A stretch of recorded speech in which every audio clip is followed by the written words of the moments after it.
I guess we'll run through this with the classic S15. Run through all the settings, what does what, and how things go side by side.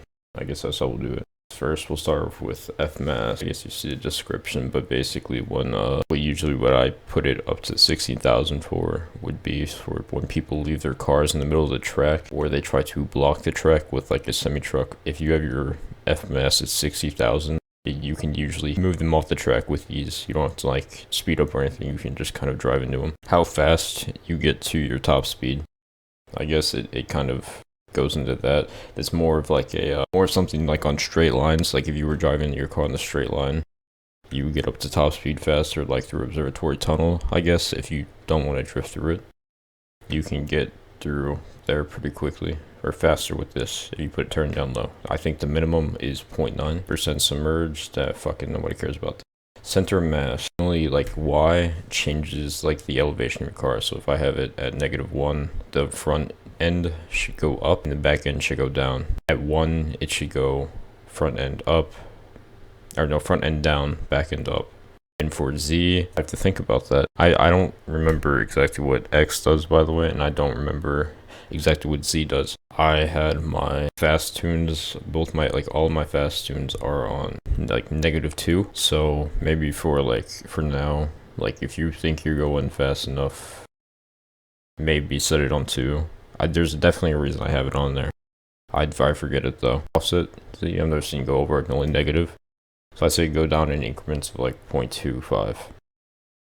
So -0.25, -0.5, -0.75, -1, and so on and so forth. -2 is the max, I believe. I think. Yeah. Alright. X and Y of Inertia Multiplier. So this has to do with elevation change. As the elevation changes, how your car kind of handles it, these definitely correlate. So usually your Y would be higher than your X. So I would say like this at like, I don't know, if you're having struggles with like uphill, change your Y, and if you're like put them more up or down, depending on like the angle at what it changes at. And for if you're having trouble downhill, change your X. But your X should always be lower than your Y in most cases. Sometimes they can be equal. I think for the, what's it called? I think for the S14, not the S15, but the S14, I'm pretty sure I have it set at, I'm pretty sure they're both equal. And this one is actually pretty useful. This one is one of the main things you would use for handling, for drifting. This would be used for like, so let's say you want your car to like go in, like turn like slow, like go in and out of angle slow, right?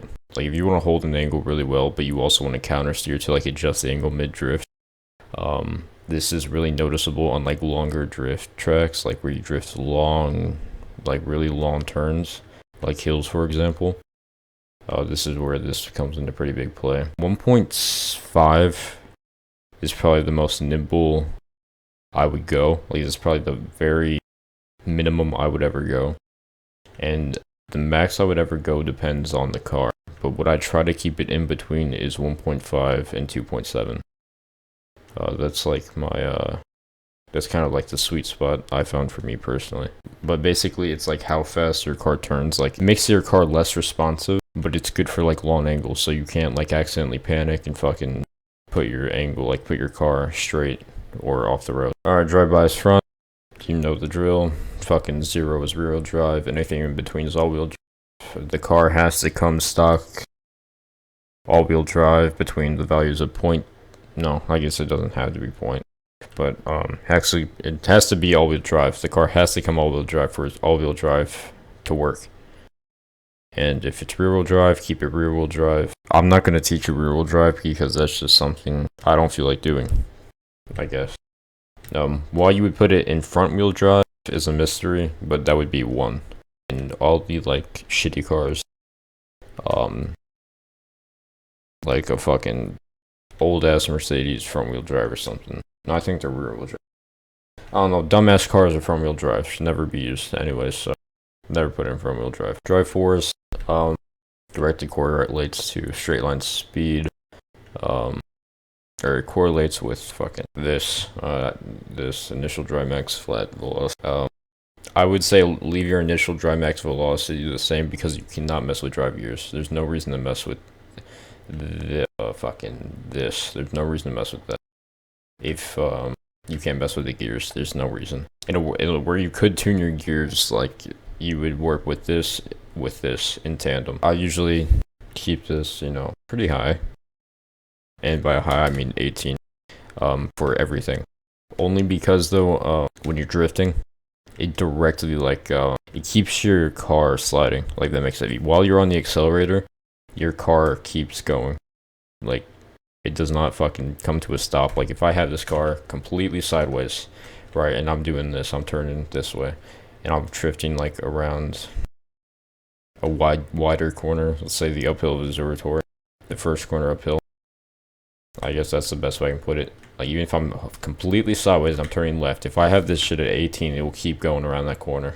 All I have to do is control the car's angle. That's all the work I have to do. So we'll put that at fucking 18. And I'll turn this down. So, I didn't explain what this does completely. So, the sweet spot I found for drifting would be fucking reverse drifting, like 0.4 to 0.5.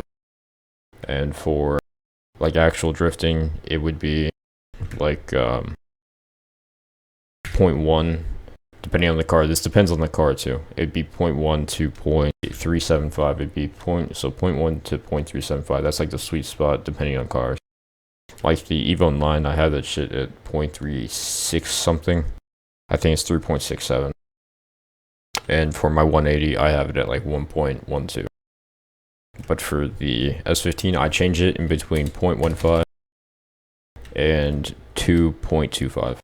So I kind of mix and match them. So we'll put that at like, we'll keep it at 1.5. We'll keep it at 1.5 for now. Clutch changes should always be at 150. There's no reason to not have this at 150 for like speed drifts. Or any fact of the matter drifting, to be honest. I find it a lot easier to do 360s with this at 150 too, because your gears change that much quicker, so you can do direct inputs.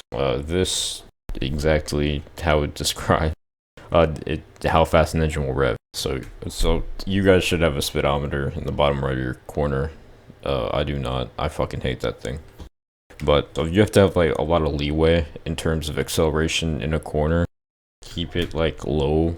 Like to put like how fast it goes like to the red line, especially with initial drive force 18, it'll go up pretty quickly. So if you want to slow that down so you can get acceleration mid turn, like mid drift, you would turn it low. So we'll do 0.765.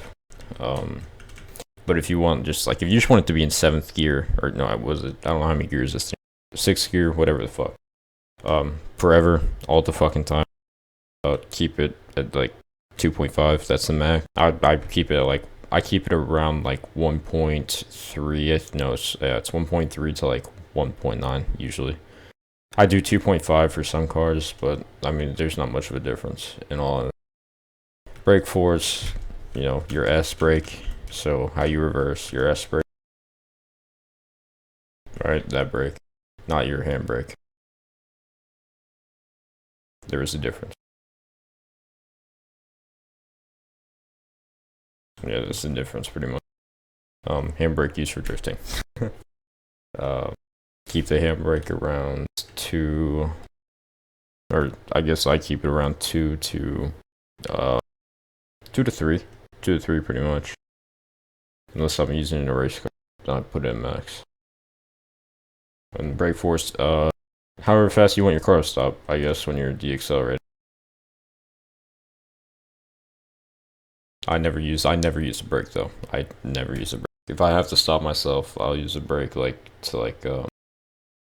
in a straight line. But like how often are you going in a straight line with a drift car? But the most important thing is brake biased front, brake biased front. Yeah, I guess this is like how your wheels lock up. So the back being, I think it's here, let me see the maximum here real quick. It's 0 to 0.8, so 0.4 would be the middle, like all like tires equally distributing brake force. Or all that, yeah, you know what I meant. And the higher you go, it's more towards the front, and the lower you go, it's more towards the back, like everything. So,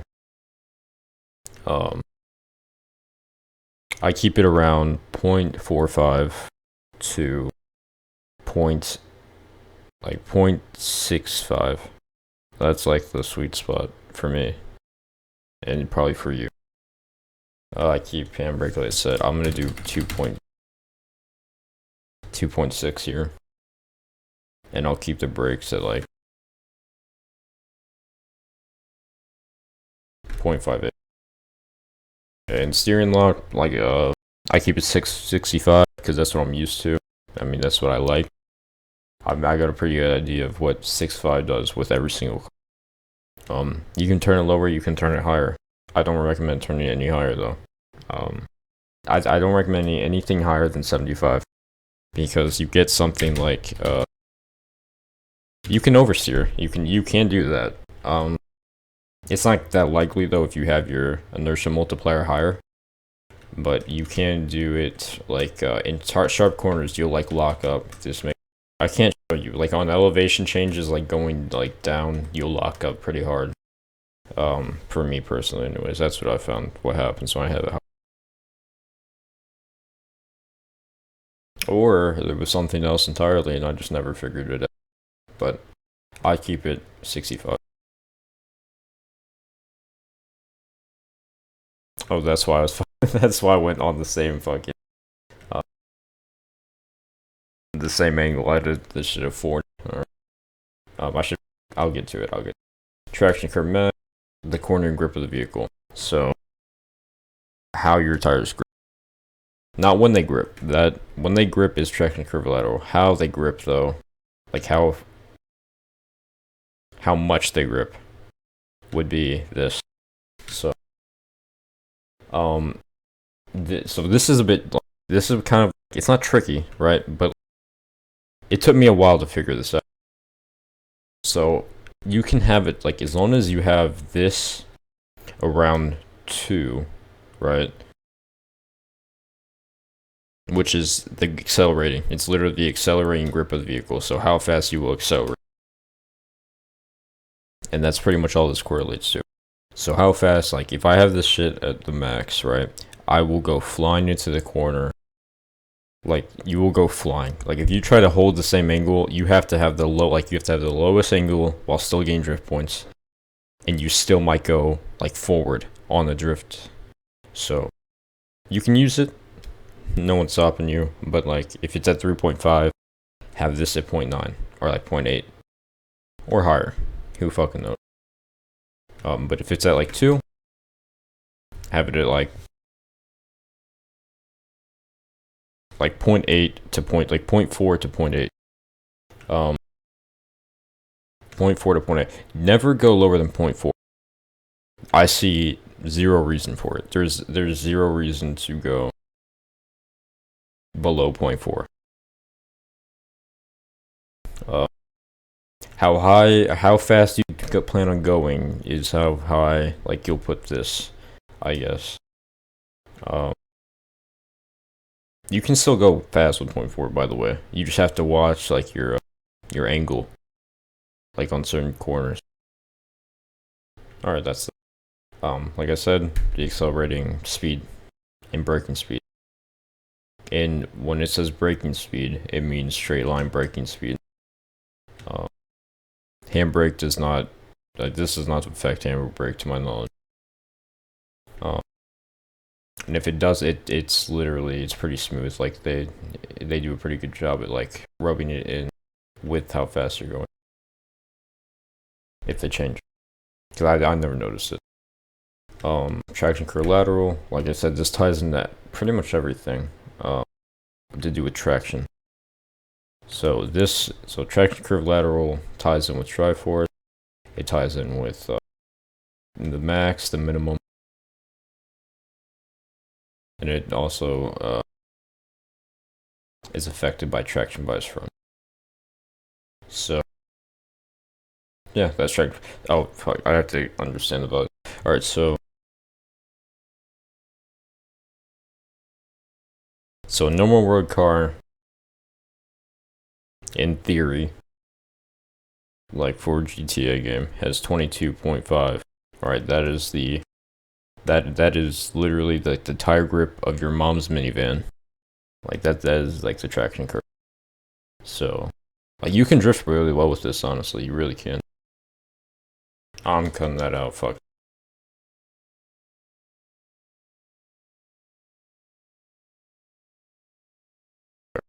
Yeah, but you can drift pretty well with this.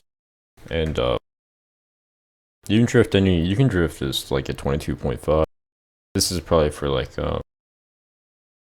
and honestly it depends on the car too. This is pretty heavily decidable by cars for me anyways. Especially at higher speeds.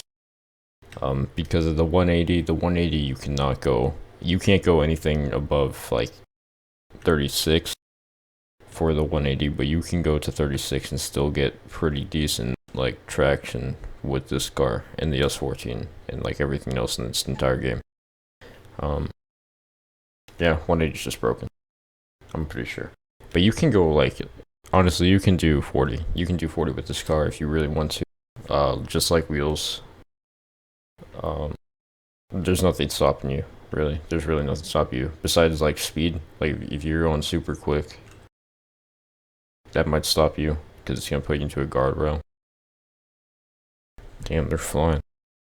I know they're on the fucking track somewhere too, either above me or below.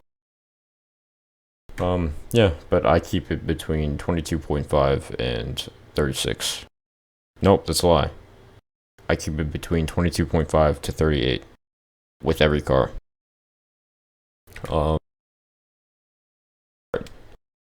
now this decides what distance above the ground the car will lose traction. So if you hit it like a jump, like a small jump like in the road, or if the track just elevation changes and you just go up it too fast and you make like a little jump. If you have this high, you will not lose traction. If you have it low, you will lose traction. I don't know what happens if you have it too low or too high. The only thing I can think of is like you don't lose traction over heights at 0.5, which is the max. What happens when it's too low? I guess you just lose traction a lot. I guess I have no fucking clue. This low speed traction loss multiplier, always have it 0. There's like, it doesn't look cool. It doesn't add anything. All it does is slow you down at the start. It just like, why would you have this? I could see it for like people who like want to do burnouts, I guess. I mean, you can do something pretty cool with it, but it's not going to help you for drifting or racing. So, always a 0. Yeah. Alright, camber stiffness. Alright. So, really good for tandeming. Really good for tandeming. You don't have to have it for tandeming. You can just have a low speed or low traction curve minimum and a high curve lateral. What I recommend for camber stiffness is 0. It's like cheating. It's literally like cheating. But if you want to, you want to fucking use it for low speed tandeming or high speed tandeming, whatever. Because I'm pretty sure if you use this for an actual track when you're solo drift, you're not cheating, but like, why? It just, why? Alright, that's track. Oh, yeah, camber stiffness. Alright. So, I have no idea what values, like, what are good values. So, I would assume the higher it is, the more this, like, the stronger it is, if that makes sense. Like if you, like you will...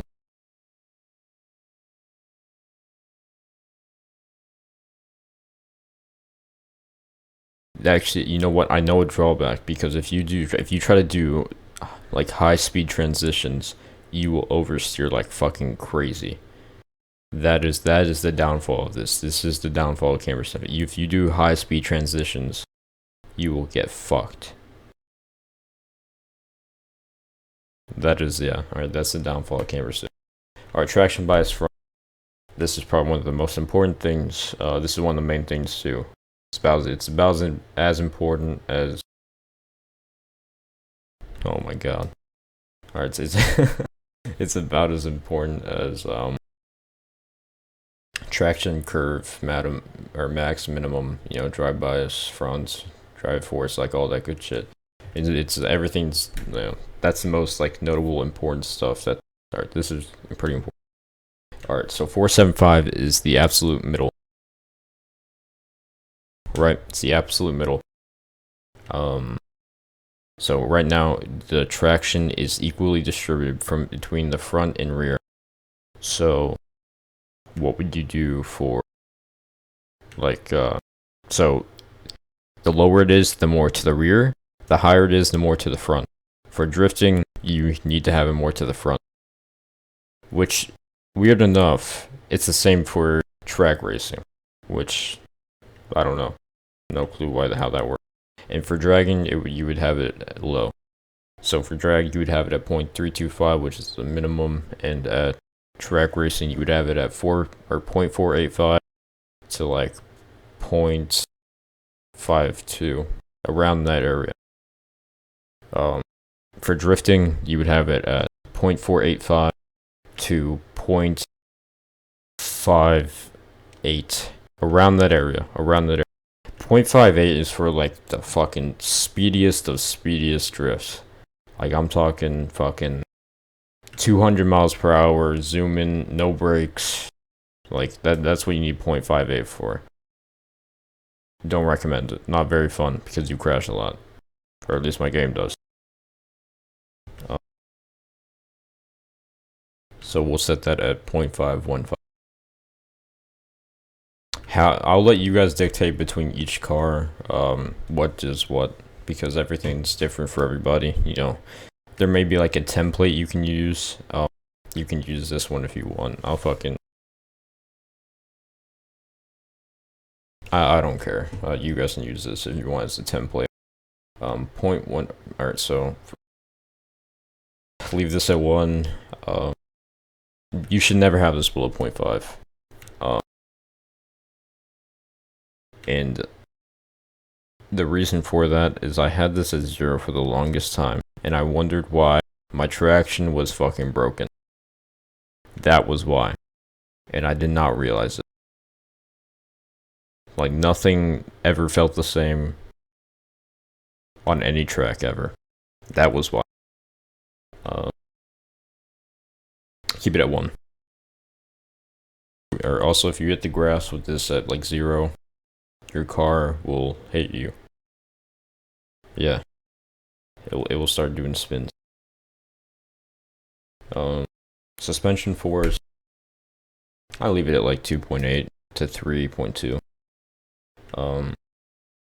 For drifting. Yeah. Suspension compression dampener.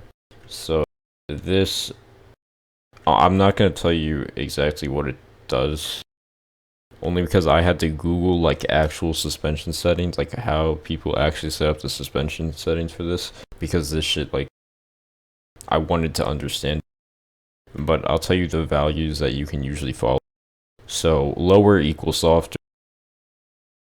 Like I said, like it says, bigger equals stiffer. Lower equals softer. For drift cars, you want to have a soft suspension.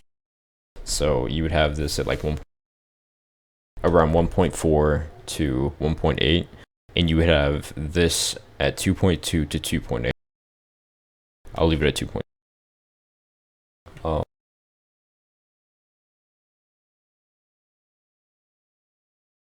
This, guys, I'm pretty sure you can read. Also, you can also read this. Leave it at 0.5.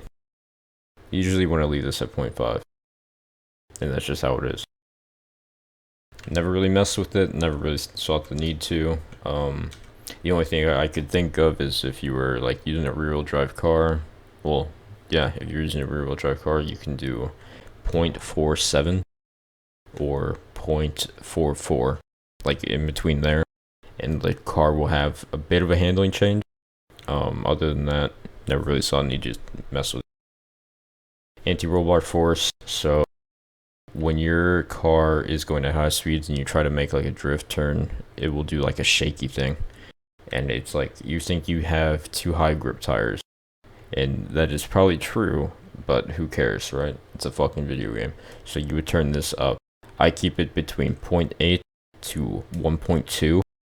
Sometimes you might need to change it higher. I've never thought to need to. I've always like, if it shakes a little bit, it doesn't really matter to me.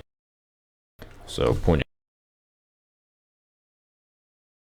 Anti-roll bars bias front, I keep this at 0.47.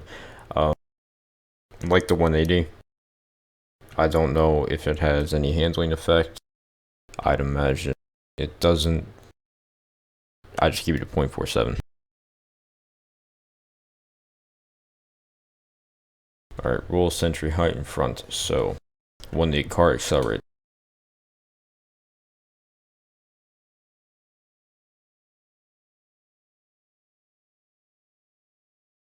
the car moves. You see, I know you see. You're not blind. You would have turned it up. So the rear usually is higher than the front. And that's just because you see how much the rear dips compared to the front. So this is usually higher. I don't know what's wrong with this car. Usually you would follow the car's actual base template, but I don't think you really need to in this situation. Doesn't really matter.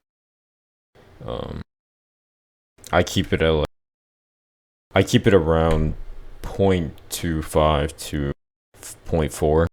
I hardly ever go past 0.38. So I'll say, yeah, so there's but the Royal Century height front is usually lower than the Royal Century height rear. So we'll turn that.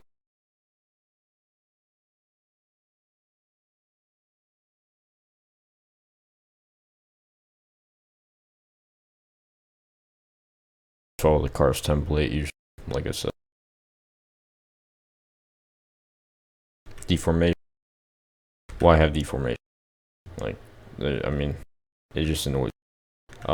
Downforce modifier. If your car is really that like bad at elevation changes, I would say downforce modifier. It will mess with the acceleration, probably a tiny bit, not that much for a drift. If you keep it like low enough, I would say 250 is the maximum you should go. I did mess with it a bit. I was not a fan, because if you try to do the observatory jump with this on, your car hits the fucking ground. And I'm being 100% serious. Like, I jumped, and my car just didn't nosedive. So I never tried it after again, and I got laughed out of observatory. That's a lot. I'm joking. But it does hit the ground pretty hard. You don't get a lot of air. And that should be about it. Yeah. If the audio is really bad or I sound like a fucking gremlin, I'm gonna be pissed.